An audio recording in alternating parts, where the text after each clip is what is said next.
sisters, it's Sal, your favorite Christian social scientist, and we'll be talking about social media in this video. Now, social media is defined as a web of applications used for content sharing and social networking. We use social media every single day for different things. Some of us use social media to contact or communicate with our friends and family, people that we haven't seen in a while, or even use it to peer into the lives of those of which we don't have access to, right? I know we definitely have developed some investigative skills thanks to social media. But social media has been around. It's not new. It's been around for about 20 years, starting with MySpace when it first entered the scene in the early 2000s. It taught us how to code. It taught us how to create the best layouts. It also gave us an opportunity to rank our friends and family according to how we perceived them and how they perceived us. I know I always yelled out victory internally when I found myself in my friends' top 8. It definitely came with the territory, right? But since then, it's been changing. It's been evolving. Now, I recently read an article discussing social media as whether it's a social benefit or a social cost. How do you perceive social media? Is it a negative thing or a beneficial thing to our society? And I just want to list some pros and cons in this video. The list here is depicting the cons of social media. So as you can see here, social media is definitely a con for several reasons. And if you look on this side, there's many positives or pros associated with social media as a benefit in our society.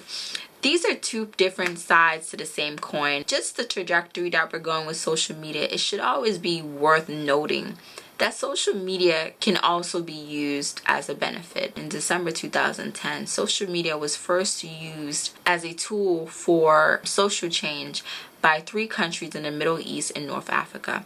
To illustrate social media as a tool for social change, I want to backstep to 2010-2011, to a particular time that we identify as the Arab Spring. So 3 countries, Bahrain, Egypt, and Tunisia, all had something in common. And that was wrestling with police brutality as well as the disregard of their rights as citizens by authoritarian governments.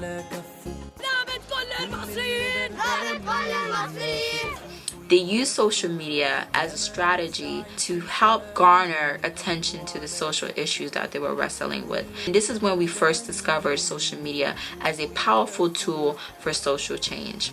As many of us know, our movement and calls for justice and peace were strategized using this tool. But it's interesting to see how malleable and flexible social media can be. So really determining social media as a negative externality does not consider how instrumental social media has been to shedding light on issues we otherwise would not see. The flip side to this is that issues highlighted by social media does not always guarantee resolution or justice. Too many bystanders record for entertainment rather than jump in to do the right thing. We see this far too often with cases in the US, and it's almost a mockery seeing reporters pour into low-income communities just to get first dibs on someone's kid getting murdered.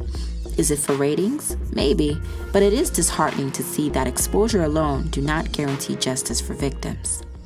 I can't wholeheartedly stand by social media as a effective tool for social change, but I do notice that a lot of outcomes have came about because of social media used to put issues in the spotlight. What do you think about social media? Please engage in the comment section on what your thoughts are on social media. I know social media is very controversial because, well, for many of us who know the overkill of exploiting people's lives in order to gain likes and attention is becoming the norm. I believe social media honestly is allowing us to accumulate a social status according to how people perceive us. And there's a reason why we should care about how people perceive us nowadays, right? Because a lot of the times our brand is attached to our image. When people see our faces, they see our music, they see our books, they see our ministries, they see what we are selling.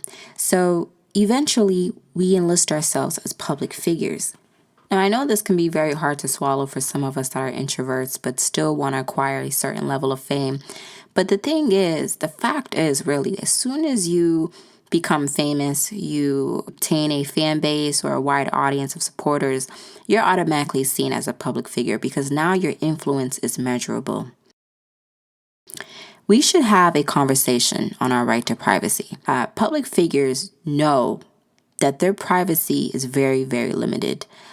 because they are no longer private citizens. You're now open for infiltration, especially if you build a relationship with the media. If you're getting paid by the media for interviews or to appear on shows discussing your brand openly, you're automatically a public figure.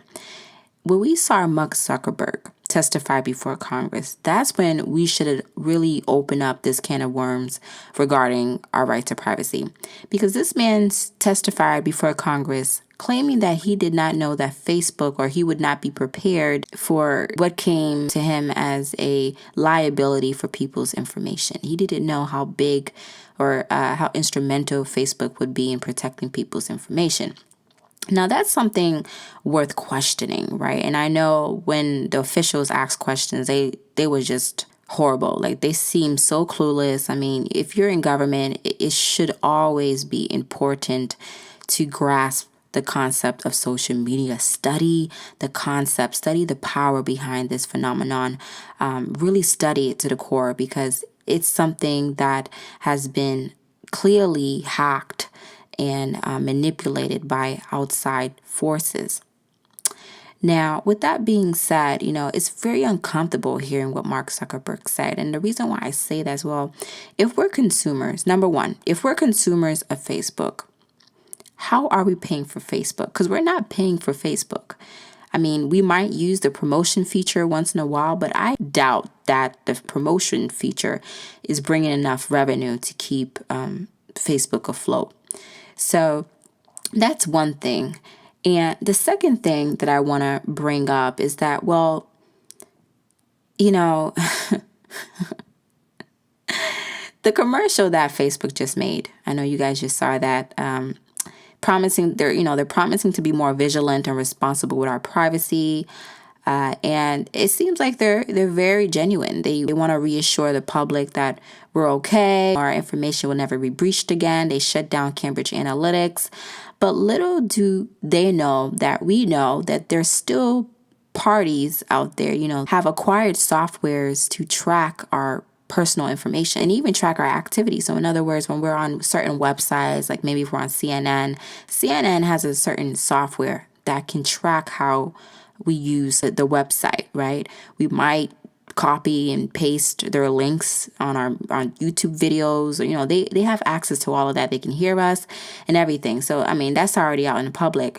But the thing about it is, if our information is out there and we're consumers of Facebook, how is it that their terms are not likely to change?